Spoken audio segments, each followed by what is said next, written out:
I used to conquer giant waves in my youth, hauling in hundreds of tons of fish, sailing the boundless ocean with a spirit as vast as the sea itself. But after I got married, I never went on another deep-sea voyage. Instead, for the sake of my wife and child, I transferred to a job on the docks, unloading the catches of others. Even though the prolonged exposure to the cold made me weak and prone to illness, I embraced it all with a quiet contentment. Then, one afternoon, I stumbled upon hundreds of megabytes of flirtatious messages between my wife and another man. It all finally made sense. No wonder my wife had been so elusive lately, flying into a rage and accusing me of lacking boundaries whenever I accidentally touched her phone. Even my son had joined in, echoing her accusations. After a long, stunned silence, I finally decided to embark on a journey once more, to make the 4Cs my home. When I accidentally opened the WeChat app on my wife's backup phone, I thought I had picked up someone else's device. The messages inside were overflowing with affection. Room, number redacted. Come quick, waiting for you. Baby, you're so amazing. So much better than my old fisherman. I want to have a little baby with you. We'll be the happiest family. I could almost picture my still attractive wife, sitting on the bed, her face lit up with love as she typed these words. But the recipient of these messages wasn't me. So I sat there, stunned, turning the phone over and over in my hands, from sunset to nightfall. It wasn't until my son, Ethan, came home from school, walked into the bedroom, and waved his hand impatiently in front of my face. Where's my Mussini oil paint? Did you buy it? I mumbled, still in a daze, Dad. Dad forgot. Even at that moment, I hadn't fully accepted the reality, so much so that I'd forgotten about Ethan's paints. Ethan was immediately irritated. Seriously? Dad, are you getting Alzheimer's or something? Ignoring his anger, I shoved the phone into his hands, desperate. Can you check if this is your mom's phone? Ethan's face turned pale as he read the messages. He quickly averted his gaze, trying to appear calm. Don't ask me, ask Mom. My body started to tremble uncontrollably. Because Ethan had avoided my eyes. He wouldn't look at me directly. This son, whom I had raised with my own 2 hands, clearly knew the whole story, but he had chosen to conspire with his mother, making me the laughingstock of the family. This discovery sent me plummeting into an icy abyss, my legs threatening to give way. My hand trembled as I raised it high, aiming for Ethan's cheek. But at the last second, I stopped. Violence wouldn't earn me anyone's respect. Only leaving could salvage what little self-respect I had left. I began to quickly pack my belongings. It was only then, as I gathered my things, that I realized how few traces of my existence remained in this house. A single suitcase was enough. As I dragged the suitcase out the door, Ethan finally reacted. He was even angrier than before, yelling, "Go wherever you want. I'd be glad to see you go. You're a useless man. Your health problems are more numerous than the money you earn. You're always whining about your hand hurting. It's so annoying." He finally blurted out what he truly felt. "Every time I see you, I feel embarrassed. A stinking fisherman. What right do you have to be my father?" My heart felt like a piece of it had collapsed. Holding back tears, I sent a text message to my wife and left this unfamiliar home without looking back. I checked into a hotel suite and sat on the bed. My rough, calloused hands, darkened by years of labor, looked utterly out of place against the pristine white sheets. If you smelled closely, you could still detect the faint, lingering scent of fish, a smell that no amount of washing could ever completely erase. Years of working in the freezing cold had warped my fingers, twisting them into gnarled, branch-like shapes. I had always thought of these hands as my badges of honor, but now I realized they were the evidence used to condemn me. I had been so foolishly self-assured. The phone rang, startling me. It was my in-laws, Robert and Susan. They had heard about my departure from Ethan and had rushed over from the other side of the city. "Thank you, Mark, for finally letting our daughter go." "Oh, she's suffered so much with you all these years," Susan said, wiping away tears. An outsider might have thought I had been abusing her daughter. I was speechless. I had called her Mom for so many years. I couldn't bring myself to be so harsh. All right, stop talking about that. Let's talk about the division of assets," Robert interrupted impatiently. Who knew how much money Mark had saved up over the years? If he tried to play games with them, their family would be at a huge disadvantage. I closed my eyes, fighting back tears. Years of filial piety and affection felt like a boomerang, striking me with a bloody blow. Before I could even speak, Ethan, ever the clever one, seized the opportunity to shift all the blame onto me. He raised his voice. It was Dad's fault for snooping on Mom's phone that led to all this. I've told him so many times about his bad habit, but he just can't change. Hearing that, my tears finally overflowed, streaming down my weathered face in large drops. After getting married, to support my family, I had given up my beloved deep-sea voyages and taken on the more arduous and better-paying job of unloading fish in the hold. And if I was diligent enough, I could still find time to come home and cook dinner. It was a good job in every way, except for the constant exposure to the cold, which had left me with poor circulation and a weakened constitution. This poor circulation had aged my body prematurely, making me feel like a 60-year-old at the age of 40. So, I understood why my in-laws felt I wasn't good enough for their daughter. But for my son, whom I had raised since he was a child, to call me a dog without hesitation, that nearly suffocated me. But his words also served as a wake-up call. No wonder he always sided with his mother in accusing me. He was covering up her infidelity. Every time Sarah flew into a rage, accusing me of lacking boundaries, Ethan would chime in, even suggesting that I buy a backup phone to prevent me from snooping. And after repeatedly apologizing, I did buy a phone.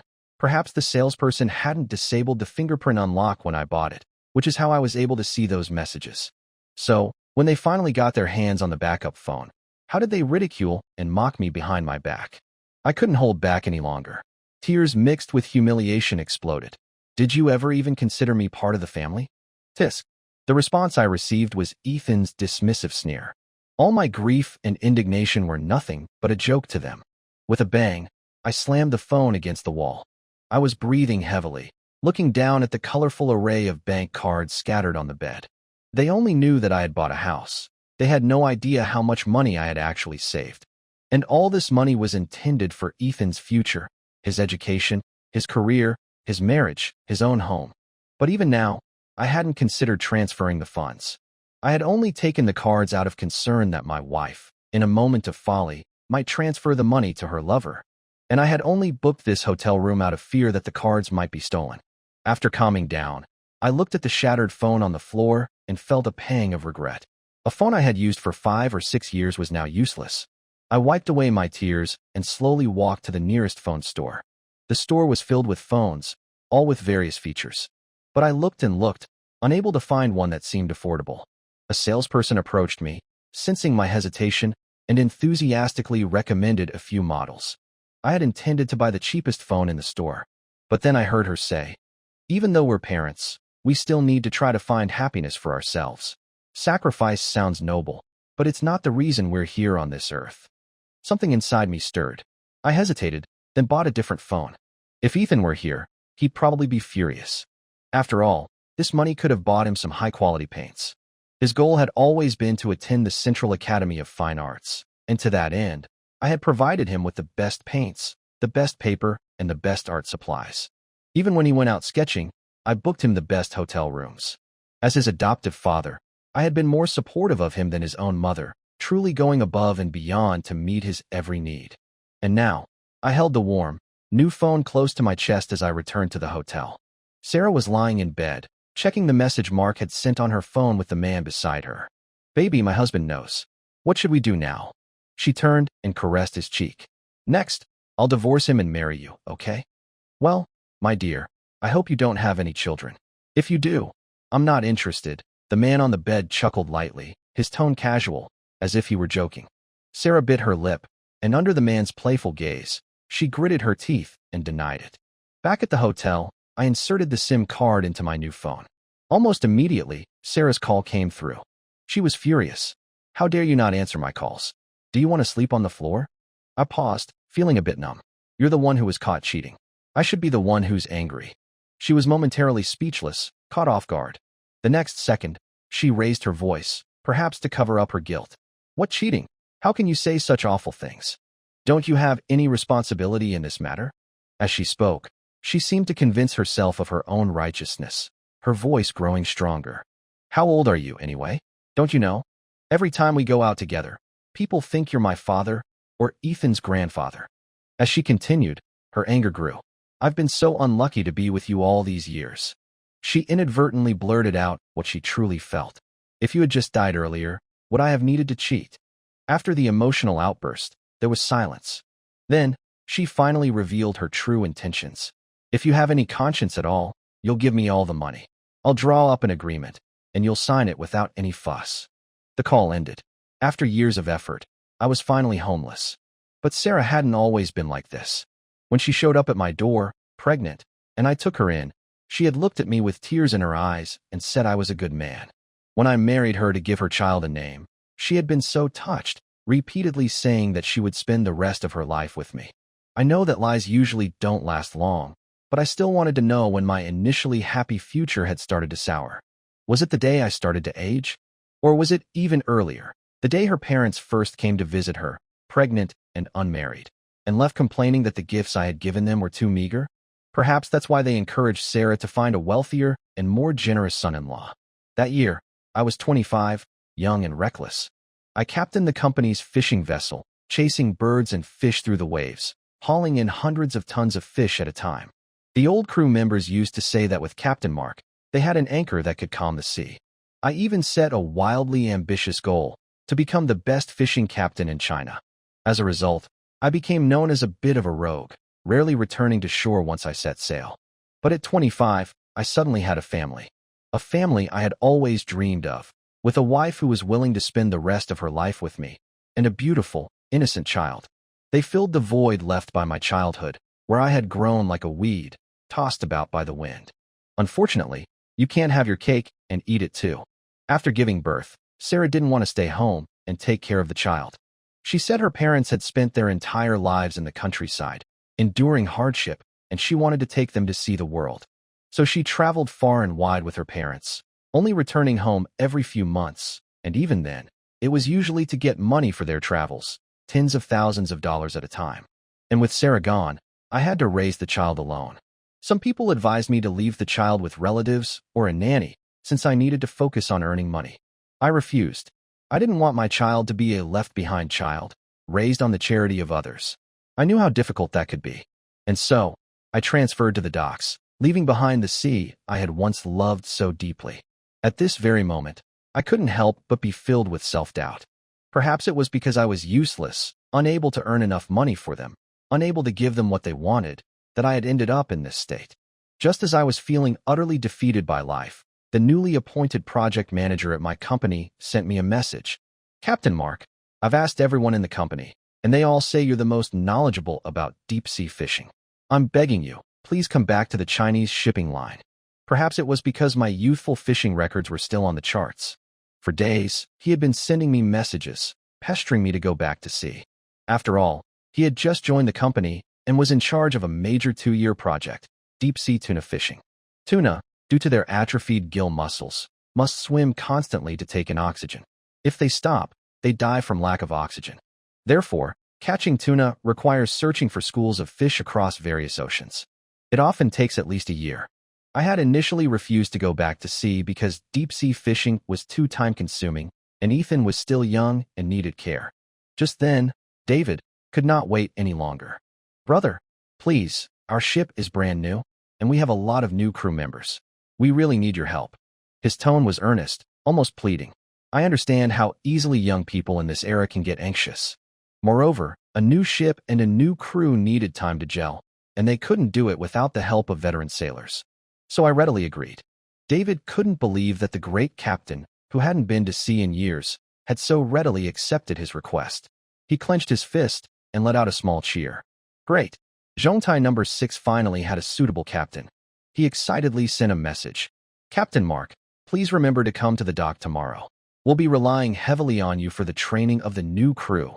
I was infected by the youthful energy in his words and couldn't help but smile. Of course, I'll do my best. It's good to be young, to have so much time to experience the beauty of the world. But I'm already 40 years old.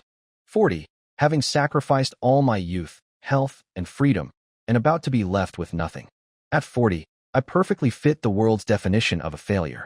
Just then, the culprit behind all of this, the supposedly wealthy and influential other man, sent me a friend request. I hesitated, then accepted. Early the next morning, I arrived at the Zhongtai number 6. It was a brand new ship. The bridge was equipped with the latest satellite remote sensing equipment, seabird radar, and color sonar. It was a super combination of sky and sea. It was practically every fisherman's dream ship. To get this ship sailing as soon as possible, I threw myself wholeheartedly into the intense training of the new crew. Although they were all new crew members, each of them had undergone at least a year of basic operational training at the company. They were new, only in the sense that they had never been to sea before. Therefore, I led them through repeated safety drills on the deck, fire extinguishing, rescue, escape, and survival at sea. None of these could be neglected. Amidst all the hustle and bustle, Sarah's call finally came through, informing me to sign the divorce agreement. Come home today or tomorrow and sign the agreement. Her tone was forceful, but in reality, Sarah knew she was putting on a brave face. She was worried. What if Mark couldn't let her go? What if he cried and pleaded, refusing to divorce her, wanting to cling to her? Didn't people say that insensitive people were unaware of how deeply they loved? And Mark was an insensitive person. So insensitive that he had readily accepted a child that wasn't his, feeling no shame, only happiness, saying that he had gotten a wife and a child for free. So insensitive that when she was young and rarely home, so many relatives criticized her behind her back for neglecting her family. He had only shaken his head and said that everyone had their own lives, and when she was happy, she would naturally come back. If he didn't love her, she couldn't imagine why a man would go to such lengths for her. Because of his insensitivity, she had lived in this house for so many years without ever being scolded. Thinking of this, Sarah hesitated again. If Mark really tried to win her back, should she refuse him gently, out of consideration for the past?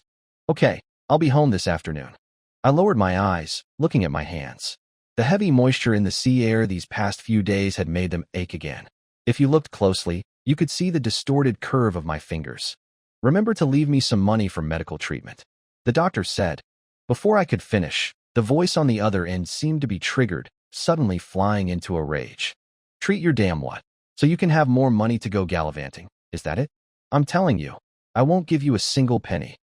The sudden outburst of anger left me stunned, but I quickly calmed down. When you no longer care about someone, no longer care about their emotional fluctuations, that person can no longer hurt you. Therefore, no matter how she insulted me, I simply listened calmly, without saying a word. When she gradually started to cry, sobbing and stopping her insults, I simply offered a polite blessing, then hung up the phone and strode away. I would no longer beg anyone to love me. The sea was vast enough to contain all of me. The phone call had ended, but Sarah was still in a daze. She and Mark had been married for 15 years, and now that divorce was imminent, she felt a strange disorientation. Well, what did he say? Sarah's mother, Susan, squeezed in beside her, her eyes fixed on Sarah, fearing bad news. Sarah's father, Robert, stood nearby, his expression equally grim. She came back to her senses, tears still lingering on her face. It should be fine, it's just... After a long hesitation, she finally spoke the words. Maybe we should change the agreement, take less. Before she could finish, a resounding slap struck her across the face. Sarah, eyes red and brimming with tears, clutched her face, not daring to say a word. Susan was furious, stamping her feet. I knew having a daughter was useless, always siding with outsiders. You pity him, a grown man, but you don't pity your own parents. She continued passionately. Your father and I are both from the countryside. We have no pensions. Instead of finding ways to give us more money for our old age, you want to give our money to an outsider? I'd be better off raising a barbecue pork bun. Robert slowly lowered his hand, his gaze filled with disgust, clearly sharing Susan's sentiment. Hearing this, Sarah instinctively trembled, fear coursing through her body. Mark must have put a spell on her. How could she have dared to defy her parents just now? Before the voyage, I returned to the home I hadn't seen in a while. The divorce agreement lay on the living room table, a black pen beside it. From the moment I entered the house, everyone's eyes were fixed on me, as if they were afraid I would change my mind and cause trouble. Especially Ethan, who sat close to his mother on the sofa, tightly clutching Sarah's sleeve, as if he feared I would snatch him away from Sarah. Under his watchful gaze, I walked quickly to the table and signed my name without hesitation. In my peripheral vision, I saw Ethan's astonished gaze and the veins slowly bulging on the back of Sarah's hand. She still tightly gripped that backup phone, as if to taunt me. With each stroke of the pen, her grip on the phone tightened, the veins on her hand becoming even more prominent. Sarah sat on the sofa, her head bowed, hiding the redness in the corners of her eyes. She didn't know what was wrong with her. She just felt a sense of unwillingness, an unwillingness to let this man go, to sever their connection completely. Ignoring the dramatic expressions on their faces, I walked out the door. As the door slowly closed, I saw Sarah's parents snatch the stack of bank cards, eagerly dividing them up. I slowly closed the door. Without the farmer, the cabbages in the field would naturally be invaded by locusts. But that's not the farmer's fault. It's the fault of his ungrateful cabbages. Of course, if these cabbages could find a new farmer, there wouldn't be a problem. But the problem was, Chad didn't want them. That day, Chad sent me a message. "Thank you, for all these years, for never using Sarah's womb. Now her womb is still clean." As if thinking the text wasn't amusing enough, he sent me a voice message. His voice in the message was light and mocking. "Although I don't want to use it, how could it compare to you? You never even had the chance to use it. Ha ha." A burst of arrogant laughter. This laughter trampled my dignity underfoot. Later I learned that this supposedly wealthy and influential other man was playing a game. He used his wealth and power to attract married women, wanting to know to what extent he could lure them into infidelity. And Sarah was just one of the toys in this game. In the circle of wealthy second-generation heirs, this unconventional game was highly regarded. Chad had succeeded countless times and failed a few times.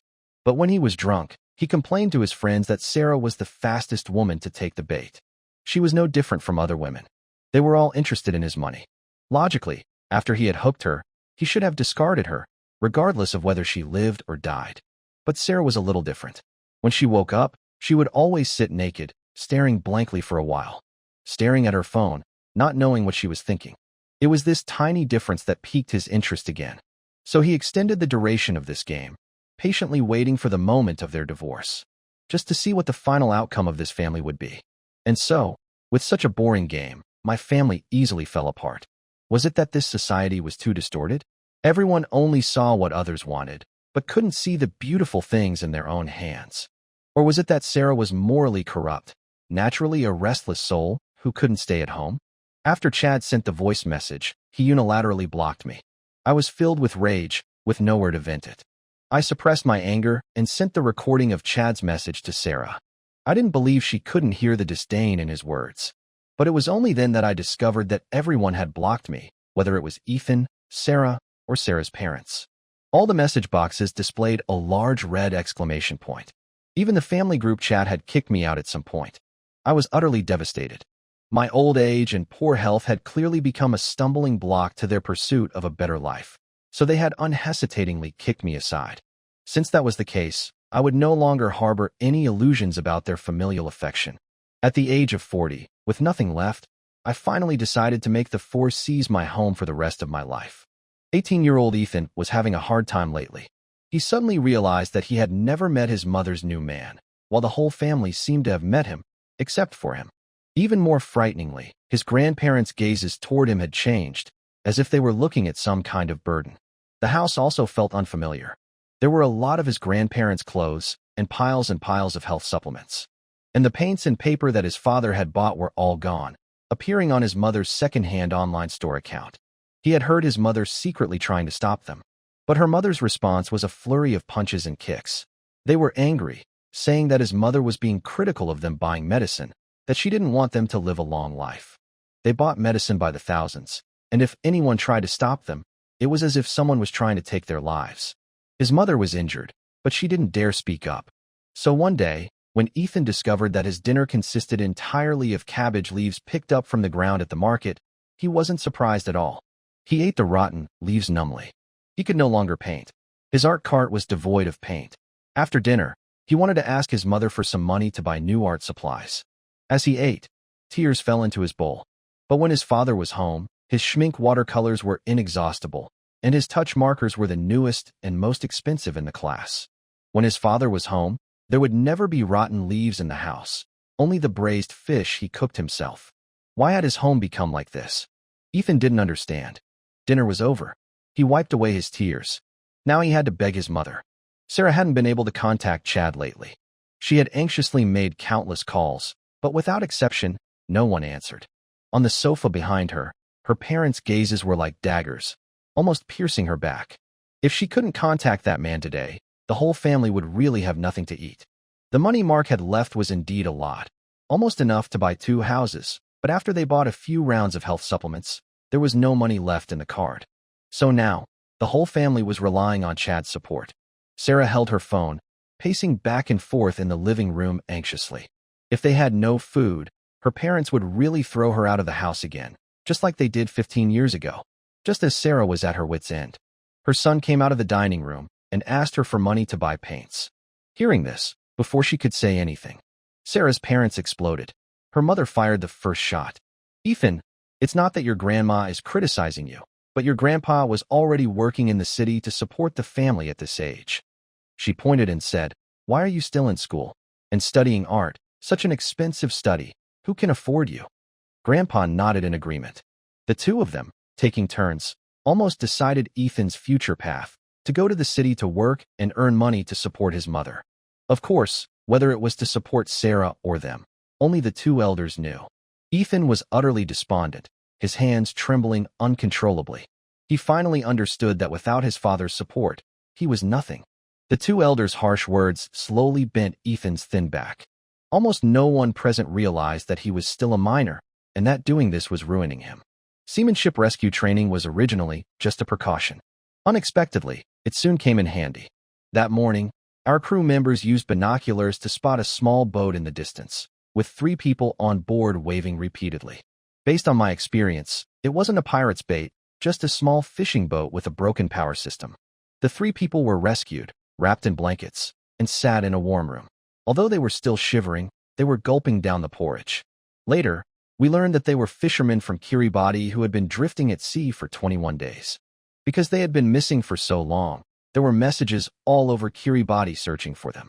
Therefore, when the news of Zhongtai number 6's successful rescue reached their country, the internet was filled with thanks from the people of Kiribati. They thanked us for extending a helping hand, and the sound of Sino-Kiribati friendship echoed continuously on the networks between the 2 countries. David, for this reason, specially applied to the company for a bonus for this ship. The upper management quickly approved it, and even arranged for many reporters to interview us. A large group of people swarmed our ship. I was pushed out by the crew to be interviewed. A group of people carrying long guns and short cannons crowded in front of me, urging me to say a few words. I moved my lips a few times and finally spoke these words. As an individual, I just did what I had to do. There's nothing to say about that. But as the captain of this ship, I just want to applaud my crew. They are all great. After saying that, I clapped my hands hard. At the same time, more than 30 crew members behind me also cheered and applauded. For this award ceremony belonging to the brothers, I was willing to keep clapping, even though my palms were sore and the muscles on my face were almost stiff with smiling. Our brotherhood was the greatest bond of this ship. When I received the call from Ethan, I was sitting on the deck with David, drinking and chatting. "Hello." I answered the phone casually. Ethan moved his lips. Dad? I sneered. "Ethan, you don't even have the surname Miller. How can you have the nerve to call me Dad?" Ethan's eyes immediately turned red. He knew he was an ungrateful wretch, knowing that Mark wasn't his biological father, yet he showed no gratitude, joining Sarah in driving him away. So he said urgently, "No, it was that bitch who lied to me. That's why I did it. Dad, forgive me, please." I remained silent. Based on my understanding of Ethan, it was likely that he had suffered a lot recently, and that's why he remembered me, this old thing. My voice was cold. "Ethan, have you forgotten that it was you who clung to your mother's pants leg, insisting on staying with her after the divorce? What? Didn't you have a good life?" Ethan bit his lip hard. Who would have thought that Sarah was such a hypocritical bitch? On the surface, she said she would take him to live a good life. But secretly, she squandered all the money. Before he could lower his stance and cry and beg Mark, a young man's voice came from the phone first. David pinched his throat and said, "Uncle, didn't you say you wanted to be my father? How come you have another son?" The unfamiliar words and voice instantly stimulated Ethan, and he stood up abruptly.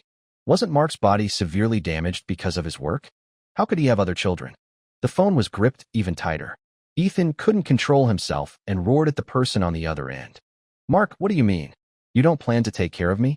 What kind of a father are you? I'm telling you, I'm in this state today. You're 90% responsible.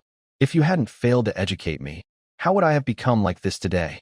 The more he thought about it, the more wronged he felt. If you had money, How would I have gone with that woman? It's all your own incompetence that led to this situation where your wife and children are separated. As he spoke, he cried aggrievedly. If I wasn't worried that no one would burn incense for you when you died, I wouldn't have called you. This is me giving you a way out, understand? After crying, he finally revealed his true intentions. Come home quickly, stop sailing, pick me up, you can go back to your previous job, I won't despise you this time. His tone was full of unconcealed arrogance. I sighed in disappointment. How could I have raised such a fool? I hung up the phone without hesitation. I didn't want to waste my remaining time on this ungrateful wretch. Past experience had proved that sacrificing myself to educate this kind of child was a foolish decision. I would not make the same choice a second time. Later, I heard that Sarah, while Ethan was not at home, packed her bags, took the two elders, and sneaked away. They took the little money left in the house and painstakingly found the company where Chad worked. The three of them rushed to the company building, but they couldn't even get in the door. The security guards of the Chad Corporation, wielding electric batons, unceremoniously beat them out. The security guards were already very skilled in this kind of business over the years. Every time, there would be these overconfident girlfriends who would come to the door, make a scene, and yell that young Master Chad should be responsible for her marriage and life. The security guard held the baton and spat hard on the ground. What bullshit. Everyone in the company knew that they were just a group of scum women who abandoned their husbands and children. Therefore, Sarah and her party not only did not get any benefits from this trip, but also received friendly insults and threats from the security guards. Even because they made too much noise, a few mercenaries hired by the Chad family secretly targeted them. After a friendly exchange of fists and feet, Sarah's parents were finally scared out of their wits. The three of them could only return home with their bruised bodies and empty wallets. And this scene was also filmed by a corporate slave working in Chad's company. Sarah became completely famous. The video of her coming to the door to beg for love had more than 1 million views. Everyone was laughing at her, an old woman, trying to cling to a rich and handsome man and abandoning her husband and child. Of course, Chad's reputation was not much better, and many people scolded him. But cyber violence has always been a means for the poor to deal with the poor. Chad didn't care about the netizens' evaluation of him. But Sarah cared. After seeing the mocking and sarcastic comments online, she went completely mad. She stumbled alone towards the distance, without any luggage, and no longer caring about her parents, leaving a pile of mess for Ethan. Sarah's parents were jumping and cursing their unfilial daughter at home. Ethan stood not far away, staring at his grandparents with hatred. After his father hung up on him, he could no longer get through on the phone. Although he really wanted to rely on Mark like the two old men did, Mark was now at sea. Who knew where he was now? Even if he wanted to morally blackmail him, he couldn't find him. The two elders in the distance obviously thought the same way. They looked at Ethan viciously, their eyes full of calculation. A few days later, someone online revealed that Sarah, who had cheated on the internet a few days ago, actually had a hidden agenda. If her husband hadn't irresponsibly run off overseas, she wouldn't have gone looking for a new man. In the video, Ethan held up his ID card and tearfully accused me. When David saw this video, he was furious. If Captain Mark had really abandoned his wife and child, how could he have come to this ship penniless? He didn't even have money to treat the rheumatism in his hands. But before he could go online to clear Captain Mark's name, I pressed his typing hand. Then I took a deep breath and slowly posted the bank card statements online. One statement after another, all with large expenditures on health supplements. In stark contrast to this were the chat records of the doctor repeatedly advising me to use more effective immunosuppressants. Every time the doctor advised me that I only needed to spend a little money, I could greatly alleviate the symptoms of systemic sclerosis, but I always politely refused. So who would have money and not seek treatment, but buy health supplements? The direction of the online discussion instantly reversed when I posted the divorce agreement showing that I had left the marriage with nothing. No one would believe that a father who scrimped and saved and was unwilling to see a doctor would abandon his family. Nor would anyone believe that a husband who left the marriage with nothing would be the reason for his wife's infidelity. It should be infidelity first, and then leaving with nothing. Seeing the overwhelming comments online, I was relieved. Legally speaking, I had no obligation to support Ethan or Sarah's parents. So, after this, we should have no relationship at all. From now on, I will catch my fish, and they will live their lives like rats crossing the street. The end.